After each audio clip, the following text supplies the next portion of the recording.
کہ کورونا کی وبا جو کافی عرصے سے ہمارے ہاں چل رہی ہے، بلکہ پوری دنیا میں، تو اس کی ایک دوسری لہر آج کل آئی ہوئی ہے، اور ڈاکٹروں کا کہنا ہے کہ یہ پہلے سے زیادہ شدید نوعیت کی ہے، اور خود ہمارے جاننے والوں میں، اصحاب مدارس میں، مساجد کے سے تعلق رکھنے والوں میں ایک بہت بڑی تعداد اس وقت اس کورونا کی بیماری میں یا مبتلا ہے یا وفات پا چکی ہے۔ اس وقت مجھے ہمارے بہت ہی محسن ڈاکٹر ہیں، ڈاکٹر عبدالباسط صاحب، جو بقائی اسپتال کے ذمہ دار ہیں اور تبلیغ کے نمایاں ساتھیوں میں سے ہیں، اور بہت متدین ہیں۔ دارالعلوم میں بھی انہوں نے دور حدیث کیا ہے، اور خاص طور پر شکر کے امراض کے ماہر ہیں، دنیا بھر میں ان کا نام ہے۔ پچھلی مرتبہ جب کورونا کی وبا آئی تھی تو انہوں نے مساجد کے سلسلے میں اور جو مختلف علماء کی طرف سے مطالبات آ رہے تھے ان سب کا میں ساتھ دیا تھا۔ اس وقت مجھے ان کا ایک پیغام موصول ہوا ہے جس میں انہوں نے کہا ہے کہ اس وقت کورونا کی وبا قابو سے باہر ہو رہی ہے، اور صورتحال یہ ہے کہ کسی بھی ہسپتال میں کوئی ایک جگہ بھی، کسی ایک مریض کے لیے بھی جگہ خالی نہیں ہے، اور جو مریض آ رہے ہیں وہ باہر پڑے ہوئے ہیں۔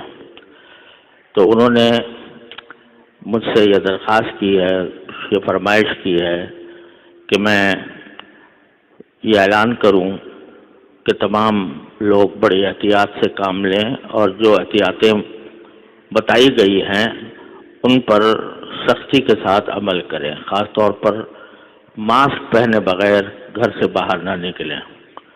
اس وقت ہمارے جاننے والوں میں مولانا عاصم ذکی صاحب رحمۃ اللہ علیہ، جو دارالعلوم جامعہ علوم الاسلامیہ بنوری ٹاؤن کے بڑے مقتدر اساتذہ میں سے تھے، ان کی وفات اسی میں ہوئی ہے، اور بھی ہمارے حضرت مولانا حکیم اختر صاحب کے صاحبزادے مولانا مظہر صاحب اسی میں مبتلا ہیں، اور بھی متعدد حضرات اس میں گرفتار ہیں، اور بعض کی وفات ہوئی ہے۔ تو ایسی وبا کی حالت میں اس میں کیا تکلف اور کیا پریشانی ہے کہ ہم ان ہدایات کی پابندی کریں کہ ماسک کے بغیر جمع نہ ہوں، خاص طور سے جہاں پر اجتماع ہوتا ہے، مساجد میں، مدارس میں۔ مفتی عبدالرحیم صاحب کا میرے پاس پیغام آیا ہے، جو جامعۃ الرشید کے معتمم ہیں۔ انہوں نے بڑے دردمندانہ انداز میں وہ واقعات گنائے ہیں جن میں ہمارے تعلق والوں میں، یہ تبلیغ والوں میں یہ بیماری پھیلی ہوئی ہے، اور بہت ہی موت و حیات کی کشمکش میں ہے۔ یہ بھی سمجھ لینا چاہیے کہ بیماری کے اس کے 3 درجات ہوتے ہیں۔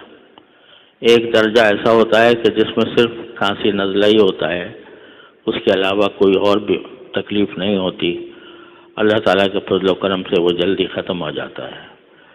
اور دوسرا درجہ وہ ہوتا ہے جس میں سانس رکنا کے اندر رکاوٹ پیدا ہو جاتی ہے، یہ خطرے کی علامت ہے۔ اور جن لوگوں کو یہ تکلیف ہوئی ہے، میں خود جانتا ہوں کہ انہوں نے کہتے ہیں کہ ہمیں اپنی زندگی میں کبھی ایسی اذیت نہیں ہوئی تھی۔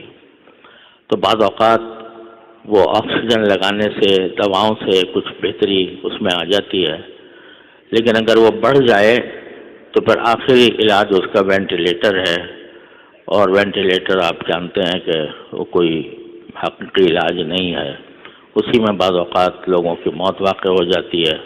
کوئی اللہ کا بندہ ہے جو بچتا ہے، لیکن بچنے کے باوجود اس کی زندگی انتہائی کربناک رہتی ہے ایک عرصے دراز تک۔ تو یہ جو اس حقیقت کو جھٹلانا بہت ہی خود فریبی ہے کہ ہم یہ کہیں کہ یہ وبا نہیں ہے. وبا موجود ہے، اور یہ کہنا بھی کہ مدارس اور مساجد میں نہیں ہے یہ بھی غلط ہے. بہت سے مولانا مفتی عبدالرحیم صاحب کہتے ہیں کہ ہم نے 70 طلباء کو کورونا کی وجہ سے اپنے گھروں میں واپس بھیجا ہے. تو اس وجہ سے اللہ تعالیٰ نے ہمیں جہاں صبر کی تلقین فرمائی ہے وہاں احتیاط کا پہلو ہمیشہ مد نظر رکھنے کی بھی تلقین فرمائی ہے.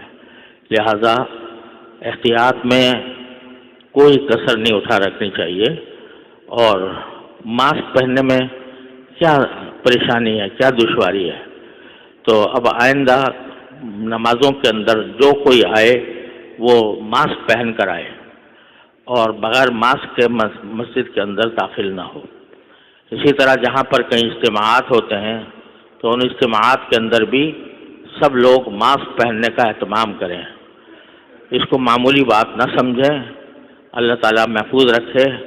یہ اگر بلا آگے بڑھتی ہے، اس وقت آج کی رپورٹ کے مطابق 4000 نئے کیسز آئے ہیں، تو اور کراچی میں اموات کی تعداد بہت بڑھ گئی ہے.